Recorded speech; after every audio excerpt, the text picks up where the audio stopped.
साल था 1965। पंजाब के बंटवारे की मांग जोर पकड़ रही थी। तब लोकसभा अध्यक्ष सरदार हुकुम सिंह की अध्यक्षता में एक संसदीय समिति बनी। इसी समिति ने सिफारिश की कि पंजाब का पुनर्गठन होना चाहिए। जब सरकार ने यह मान लिया तो उस बंटवारे का नक्शा बनाने के लिए 1966 में शाह आयोग शाह कमीशन का गठन हुआ। Justice JC. शाह इसके अध्यक्ष थे और उनके साथ थे एम फिलिप और एस दत्त। इन तीनों ने मिलकर तय किया कि कौन सा इलाका हरियाणा में आएगा और कौन सा पंजाब में। यह आयोग 23 अप्रैल 1966 को बना था और इसने सिर्फ एक महीने में 31 मई 1966 अपनी रिपोर्ट दे दी। इसी रिपोर्ट के आधार पर सीमा तय हुई। 31 मई 1966 को जब रिपोर्ट आई तो रास्ता साफ हो गया। फिर हुआ 18वां संविधान संशोधन और भारत को मिला उसका 17वां राज्य हमारा हरियाणा। जब हम बने तो हमारे पास देश का सिर्फ 1.34% क्षेत्रफल था, लेकिन 7 जिलों के साथ शुरुआत हुई। जब हरियाणा बना तो चुनाव नहीं हुए थे, सरकार नॉमिनेटेड की गई थी। सबसे पहले सीएम बने भगवत दयाल शर्मा कांग्रेस से। पूर्णविराम वो हरियाणा के पहले मुख्यमंत्री थे, लेकिन याद रखना वो चुने नहीं गए थे, नियुक्त हुए थे। उसी वक्त हरियाणा के पहले राज्यपाल बने धर्मवीर। लेकिन सबसे दिलचस्प बात पता है क्या है?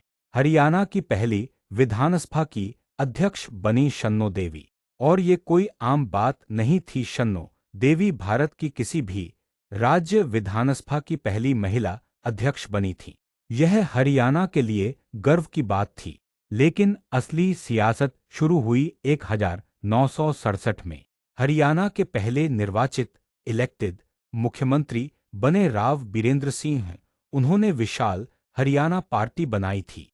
1967 में राव बीरेंद्र सिंह की सरकार अस्थिर थी। तब होडल के एक विधायक थे गया लाल। उन्होंने सिर्फ 15 दिनों के अंदर 3 बार अपनी पार्टी बदली। जब वो तीसरी बार कांग्रेस में वापस आए तो नेता राव बीरेंद्र सिंह ने तंज कसा, गया राम अब आया राम हो गया। इस दलबदल की राजनीति ने हरियाणा को अस्थिर कर दिया। तभी हरियाणा के तत्कालीन राज्यपाल बी.एन. चक्रवर्ती ने केंद्र को एक सख्त रिपोर्ट भेजी। उन्होंने कहा, राज्य में संवैधानिक तंत्र पूरी तरह विफल हो चुका है। बस इसी रिपोर्ट के आधार पर केंद्र सरकार ने अपना बड़ा हथियार इस्तेमाल किया, अनुच्छेद 356, जिसके परिणामस्वरूप हरियाणा में पहली बार राष्ट्रपति शासन लागू हुआ। राष्ट्रपति शासन हरियाणा में कब तक लगा? 21 नवंबर 1967 से 21 मई 1968 तक। राव बीरेंद्र सिंह की सरकार को बर्खास्त कर दिया गया, यानी सीएम पद से हटा दिया गया। विधानसभा को पूरी तरह भंग कर दिया गया। इसका मतलब राज्य की सारी शक्तियां सीधे गवर्नर बी.एन. चक्रवर्ती के हाथों में आ गई थी। लगभग 6 महीने तक कोई चुनाव नहीं हुए। राज्यपाल ही सुप्रीम बनकर राज्य चला रहे थे। मई 1968 हरियाणा से राष्ट्रपति शासन हटा। दोबारा चुनाव हुए तो जनता स्थिरता चाहती थी। कांग्रेस को बहुमत मिला, लेकिन असली सस्पेंस तो मुख्यमंत्री की कुर्सी को लेकर था। तभी एक नया नाम सामने आया, चौधरी बंसीलाल। भिवानी के गोलागढ़ से आने वाले बंसीलाल मात्र 41 साल की उम्र में हरियाणा के सबसे युवा मुख्यमंत्री बने। बंसीलाल ने एक ऐसा लक्ष्य रखा जो पूरे भारत में किसी ने नहीं सोचा था। हर गांव तक बिजली उन्होंने दिन रात एक कर दिया और नतीजा 29 नवंबर 1970 को हरियाणा देश का पहला ऐसा राज्य बना जिसके हर एक गांव में बिजली पहुंच चुकी थी।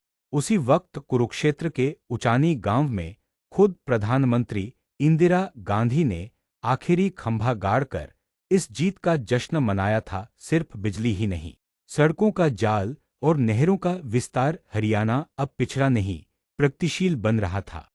29 नवंबर 1970 हरियाणा के हर गांव में बिजली पहुंच चुकी थी। बिजली आने का सबसे बड़ा फायदा हुआ खेती को। हरियाणा के दक्षिणी हिस्से भिवानी, महेंद्रगढ़ में पानी की भारी कमी थी। तब बंसीलाल जी ने लिफ्ट इरिगेशन यानी लोहारो और जुई नहर जैसी परियोजनाएं शुरू की। जिस जमीन पर सिर्फ रेत उड़ती थी, वहां बिजली की मदद से पानी को लिफ्ट करके पहुंचाया गया। यह उस समय पूरे एशिया में एक अनूठा प्रयोग था। बिजली थी, नहरों का पानी था और फिर आया हरित क्रांति का दौर। हरियाणा के किसानों ने नई तकनीक और उन्नत बीजों HYV सीड्स को अपनाया। खेती में आई इस क्रांति ने हरियाणा के किसानों को देश का सबसे समृद्ध किसान बना दिया। लिफ्ट सिंचाई प्रणाली, इसके जनक भी चौधरी बंसीलाल माने जाते हैं। लोहारू उत्थान सिंचाई परियोजना, इसे इंदिरा गांधी नहर भी कहा जाता है। जुई नहर परियोजना, यह भी बंसीलाल युग की ही देन है। हरित क्रांति का असर, हरियाणा गेहूं के उत्पादन में अग्रणी राज्यों में शामिल हो गया। खेतों में पानी आ गया, अनाज के ढेर लग गए। पर क्या आपको पता है 1970 के बाद हरियाणा ने ऐसा क्या किया कि पूरा देश यहाँ छुट्टियां मनाने आने लगा।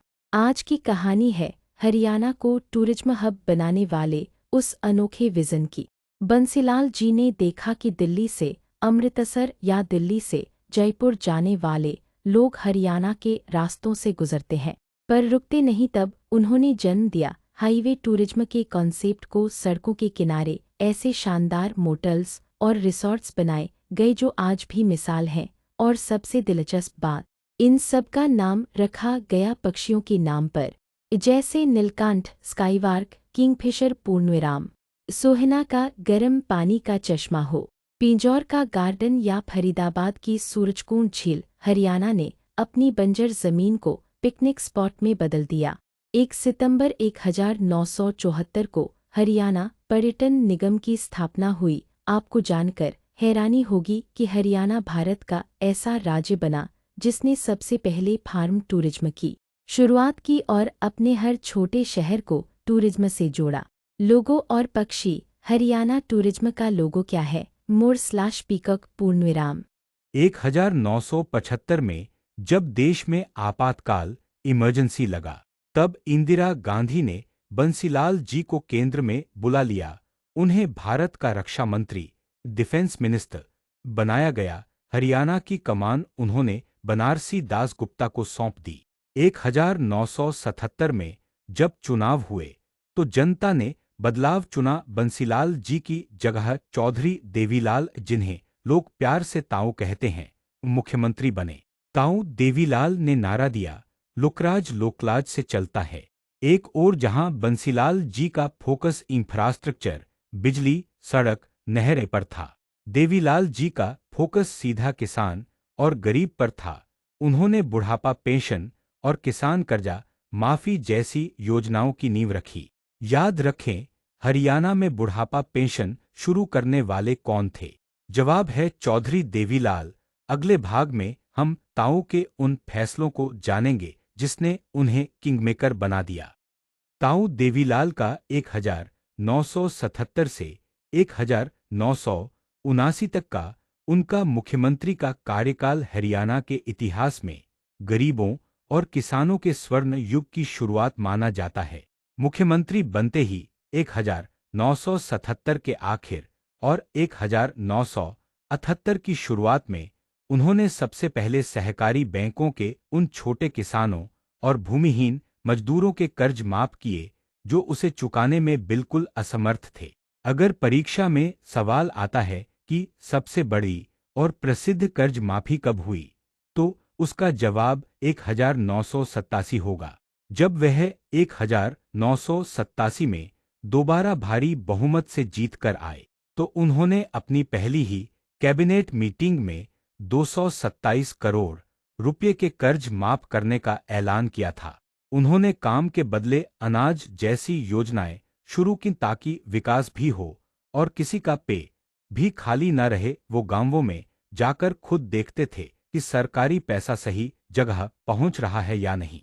वे केवल लगभग 2 साल 7 दिन ही मुख्यमंत्री रहे थे। 1979 में उनकी अपनी ही पार्टी जनता पार्टी के भीतर बगावत हो गई थी।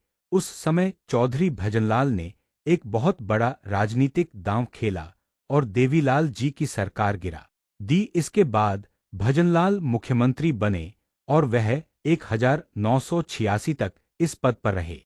1979 में जनता पार्टी के अंदर गुटबाजी बढ़ गई थी। चौधरी भजनलाल ने बड़ी चतुराई से देवीलाल जी के समर्थक विधायकों को अपनी ओर मिला लिया। रातों रात पासा पलट गया और 28 जून 1979 को भजनलाल पहली बार हरियाणा के मुख्यमंत्री बने। 1980 में जब केंद्र में इंदिरा गांधी की सरकार वापस आई तो भजनलाल जी ने अपनी पूरी जनता पार्टी की हरियाणा इकाई का विलय कांग्रेस में कर दिया। बस रातों रात पार्टी बदल गई।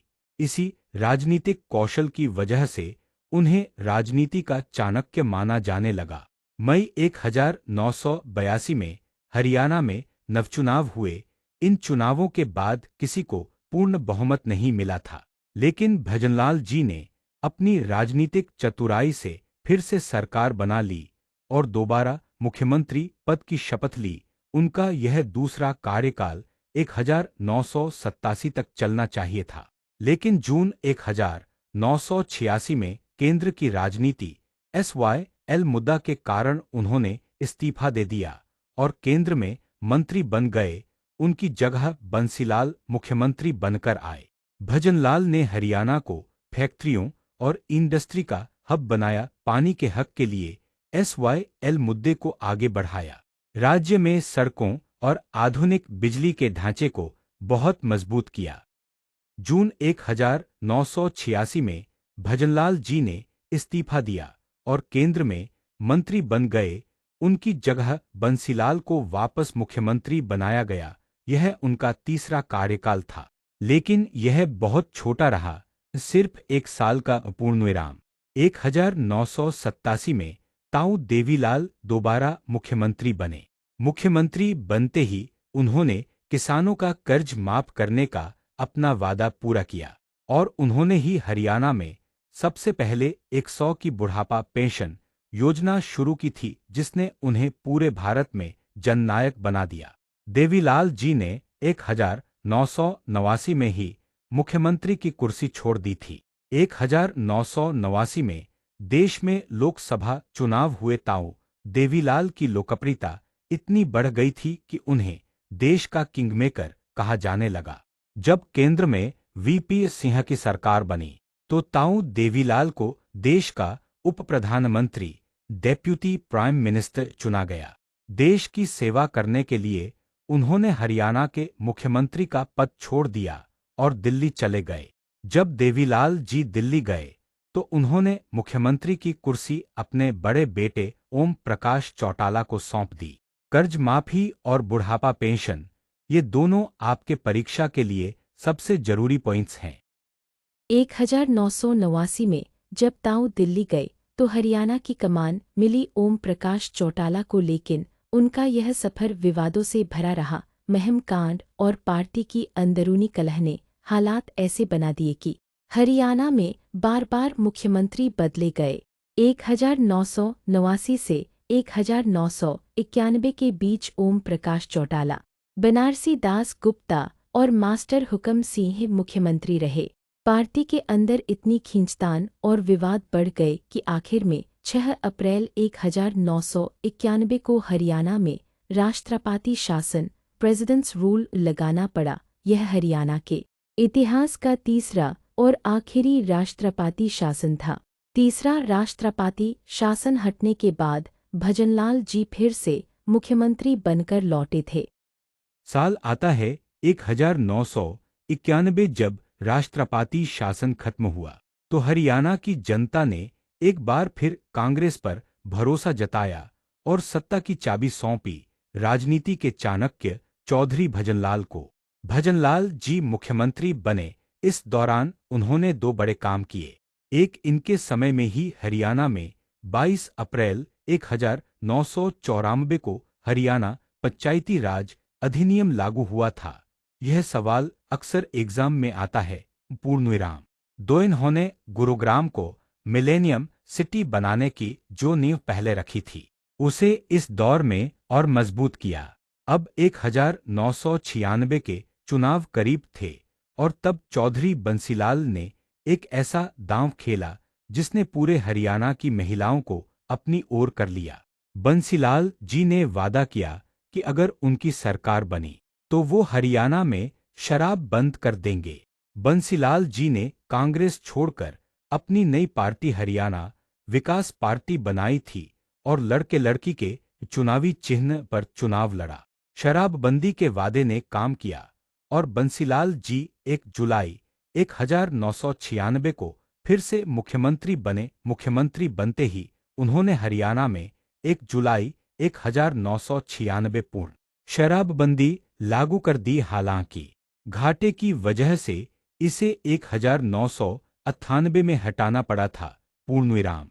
बंसीलाल जी ने शराबबंदी तो लागू कर दी थी, लेकिन इससे सरकार को भारी राजस्व रेवेन्यू का नुकसान हो रहा था और पड़ोसी राज्यों से शराब की तस्करी बढ़ गई थी। मजबूरी में 1 अप्रैल 1998 को शराबबंदी हटानी पड़ी। जुलाई 1999 में ओम प्रकाश चौटाला फिर से मुख्यमंत्री बने। इस बार उन्होंने अपनी स्थिति बहुत मजबूत कर ली थी। 2000 का चुनाव, फरवरी 2000 में चुनाव हुए और चौटाला साहब की पार्टी इंडियन नेशनल लोकदल ने भारी बहुमत हासिल किया। सफल कार्यकाल। यह चौटाला साहब का वह कार्यकाल था जिसमें उन्होंने पूरे 5 साल राज किया। चौटाला जी के समय के मुख्य कार्य, एक सरकार आपके द्वार। उन्होंने यह अभियान चलाया ताकि लोगों की समस्याओं का समाधान उनके घर के पास ही हो सके। 2, शिक्षा और खेल। इस दौरान हरियाणा में स्कूलों के बुनियादी ढांचे और खेलों को बढ़ावा देने पर काफी काम हुआ। 3, देवीलाल के पदचिह्न। उन्होंने अपने पिता ताऊ देवीलाल की योजनाओं, पेंशन और किसान हित को और आगे बढ़ाया। 1999 से 2005 तक चौटाला साहब ने राज किया।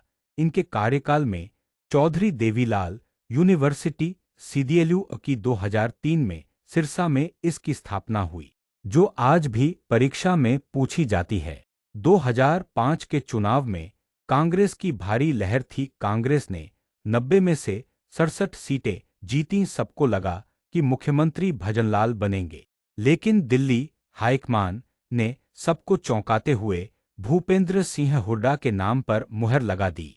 5 मार्च 2005 हुड्डा साहब ने पहली बार हरियाणा के मुख्यमंत्री के रूप में शपथ ली। यहां से हरियाणा की राजनीति में विकास पुरुष का दौर शुरू हुआ, जिन्होंने नंबर 1 हरियाणा का नारा दिया।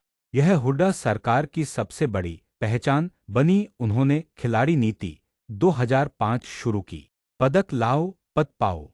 अंतर्राष्ट्रीय स्तर पर मेडल जीतने वाले खिलाड़ियों को सीधे सरकारी नौकरी और करोड़ों के नकद इनाम देने की शुरुआत हुई। इसी वजह से हरियाणा खिलाड़ियों की खान बन गया।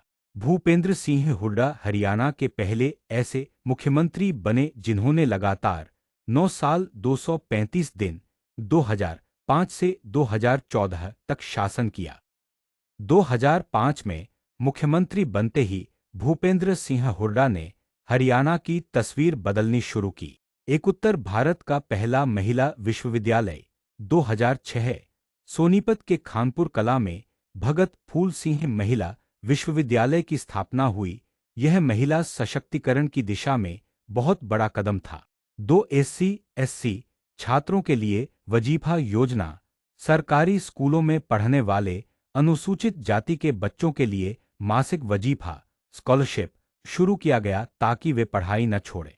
3, बिजली माफी। 2005 सरकार बनते ही उन्होंने किसानों के बकाया बिजली बिलों को माफ करने का बड़ा फैसला लिया था। 4, राजीव गांधी एजुकेशन सिटी 2006-07 सोनीपत के कुंडली में इसकी योजना बनाई गई ताकि हरियाणा को वर्ल्ड क्लास एजुकेशन हब बनाया जा सके। 5, औद्योगिक टाउनशिप। मानेसर को मॉडल इकोनॉमिक टाउनशिप के रूप में विकसित करने की शुरुआत इसी दौर में हुई। 6 मेट्रो का विस्तार 2010-2013। हुड्डा सरकार के सबसे बड़े कामों में से एक था दिल्ली मेट्रो को हरियाणा के शहरों से जोड़ना। 2010 में मेट्रो गुरुग्राम पहुंची और फिर फरीदाबाद व बहादुरगढ़ के प्रोजेक्ट्स पर तेजी से काम शुरू हुआ। मुख्यमंत्री भूपेंद्र सिंह हुड्डा का 2009 से 2014 का दूसरा कार्यकाल बड़े प्रोजेक्ट्स और इंफ्रास्ट्रक्चर के नाम रहा। एक परमाणु ऊर्जा केंद्र 2014। फतेहाबाद के गोरखपुर में हरियाणा के पहले परमाणु बिजली घर न्यूक्लियर पावर प्लांट की नींव रखी गई। यह सवाल अक्सर एग्जाम में आता है। 2 स्वास्थ्य क्षेत्र में क्रांति। झज्जर के बाढ़सा में आइम्स 2 नेशनल कैंसर इंस्टीट्यूट की आधारशिला रखी गई, जो आज उत्तर भारत का एक बड़ा मेडिकल हब है। 3 खेलों में दबदबा। 2010 के कॉमनवेल्थ गेम्स में हरियाणा के खिलाड़ियों ने सबसे ज्यादा पदक जीते, जिसका श्रेय उनकी 2005 वाली खेल नीति को ही गया। 4 Indira Gandhi super thermal power. Jhajjar में अरावली और Mahatma Gandhi thermal power plant जैसे बड़े बिजली प्रोजेक्ट्स इसी दौरान पूरे हुए। परीक्षा के लिए गोल्डन पॉइंट्स। हरियाणा का पहला परमाणु केंद्र गोरखपुर फतेहाबाद पूर्णविराम। लगातार शासन का रिकॉर्ड। हुड्डा साहब लगातार 9 साल 235 दिन सीएम रहे। आइम्स 2 कहाँ है? बाढ़सा झज्जर। हुड्डा साहब के बाद अब 2014 के बड़े बदलाव और मनोहर लाल खट्टर जी के आने की बारी है। अक्टूबर 2014 के विधानसभा चुनाव में हरियाणा ने पहली बार किसी एक पार्टी को इतना बड़ा बहुमत दिया जिसने कभी अकेले राज नहीं किया था। बीजेपी की जीत। बीजेपी ने 90 में से 47 सीटें जीतकर पूर्ण बहुमत हासिल किया। हुड्डा सरकार की विदाई। एंटी-इंकम्बेंसी, सत्ता विरोधी लहर और भ्रष्टाचार के आरोपों के कारण कांग्रेस बैकफुट पर आ गई।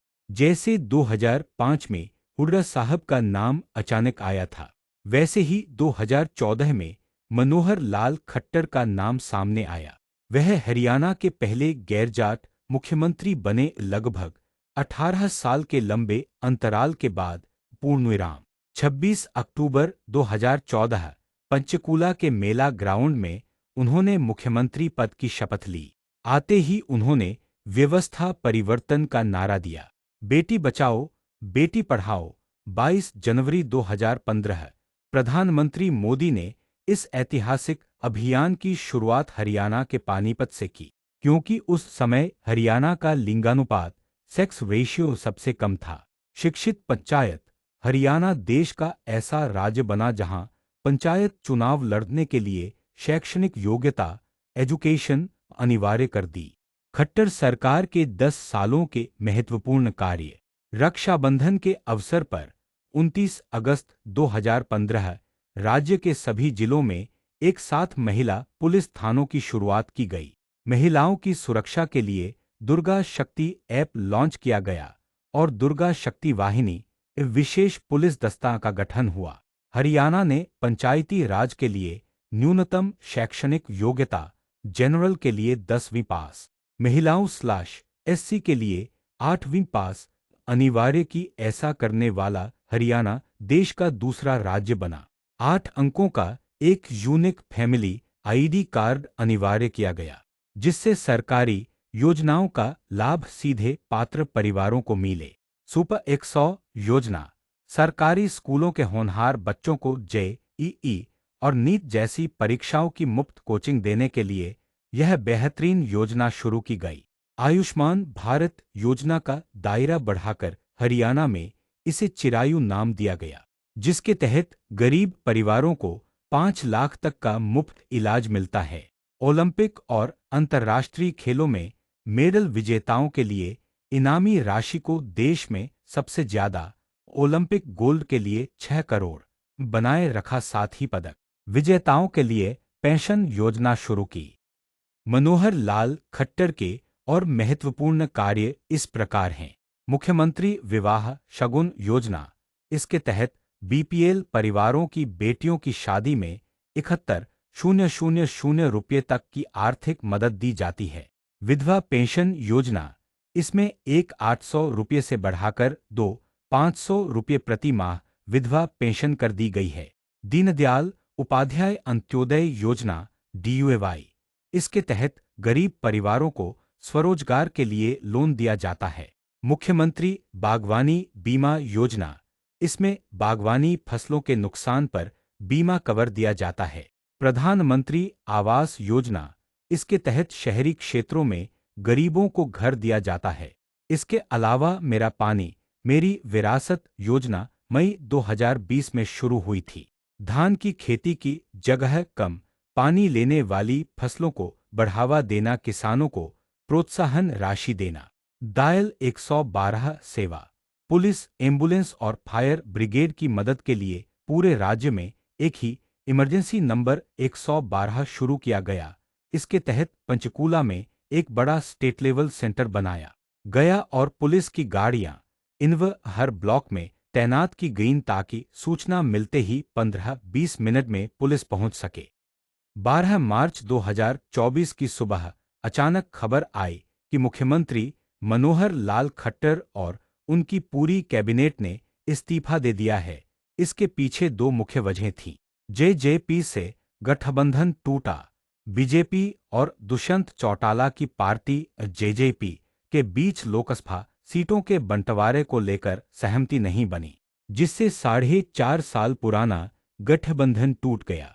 रणनीति में बदलाव, बीजेपी हरियाणा में पूरी तरह से नए चेहरे और नई ऊर्जा के साथ चुनाव में जाना चाहती थी।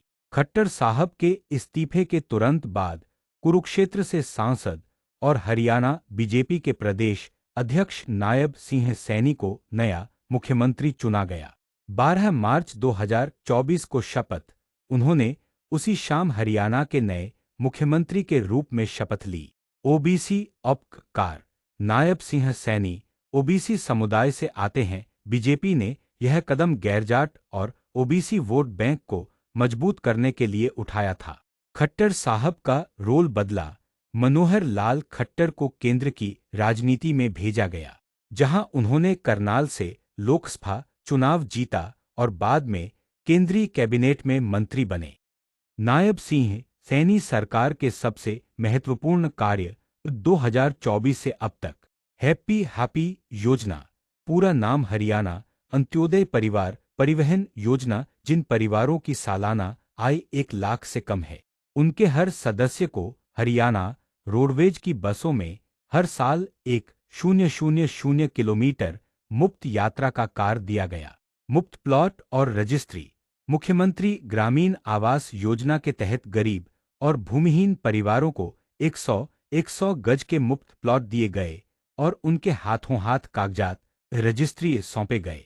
सभी फसलों पर MSP, हरियाणा देश का ऐसा पहला राज्य बना जिसने अपनी सभी 24 फसलों को न्यूनतम समर्थन मूल्य MSP पर खरीदने का ऐतिहासिक फैसला किया।